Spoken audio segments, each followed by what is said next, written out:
Assalamualaikum warahmatullahi wabarakatuh.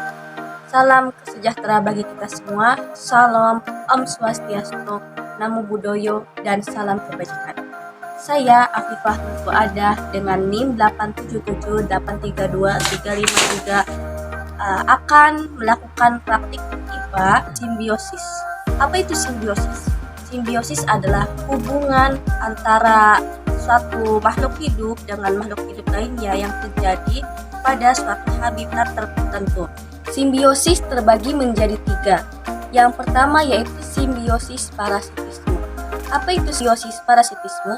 Simbiosis parasitisme adalah suatu hubungan di mana satu organisme atau suatu spesies mendapatkan keuntungan, sedangkan pada spesies lainnya dia mendapatkan kerugian. Contoh simbiosis parasitisme ini adalah siput yang menempel pada tumbuhan dan dia biasanya akan merugikan tumbuhan sehingga tumbuhan mengalami kerontokan pada daunnya dan menyebabkan tumbuhan menjadi mati. Ini adalah contoh simbiosis parasitisme, yaitu siput dengan tumbuhan.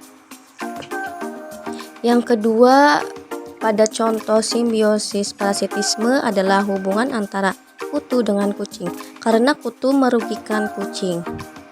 Yang ketiga, di sini ada sebuah pohon murbei, ada benalu ikut menumpang pada pohon murbei. Nah, benalu ini adalah contoh simbiosis parasitisme karena dia ikut hidup pada pohon murbei dan merugikan pohon murbei. Yang kedua adalah simbiosis komersialisme.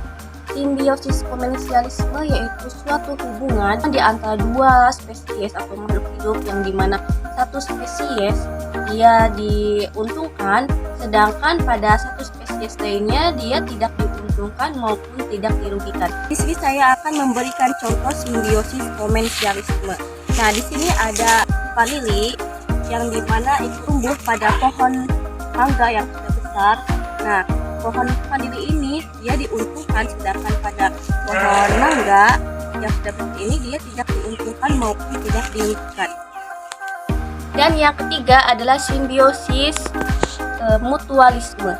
Simbiosis mutualisme yaitu suatu hubungan antara spesies makhluk hidup dengan spesies makhluk hidup lainnya, di mana yang keduanya sama-sama menguntungkan.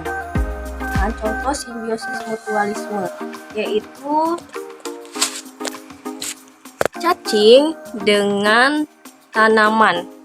Ini ada cacing.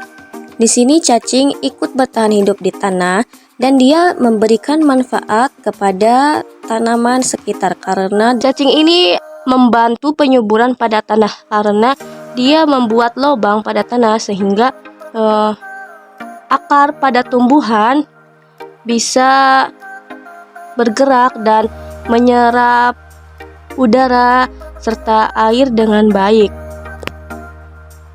Jadi itulah beberapa jenis simbiosis. Yang pertama ada jenis simbiosis parasitisme, kemudian simbiosis komersialisme, dan simbiosis mutualisme. Pada simbiosis parasitisme ini, yang satu makhluk hidup merasa dirugikan, yang satu merasa diuntungkan. Pada simbiosis komersialisme, yang satu merasa diuntungkan, sedangkan yang satunya merasa tidak diuntungkan maupun tidak dirugikan. Kemudian yang terakhir adalah simbiosis mutualisme.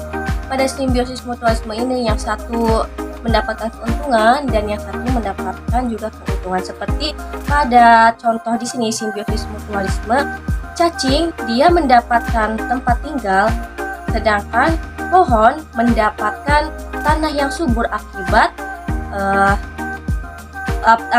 cacing yang membuat lubang sehingga akar pada tumbuhan bisa bergerak dan mendapatkan air serta udara dengan sangat baik.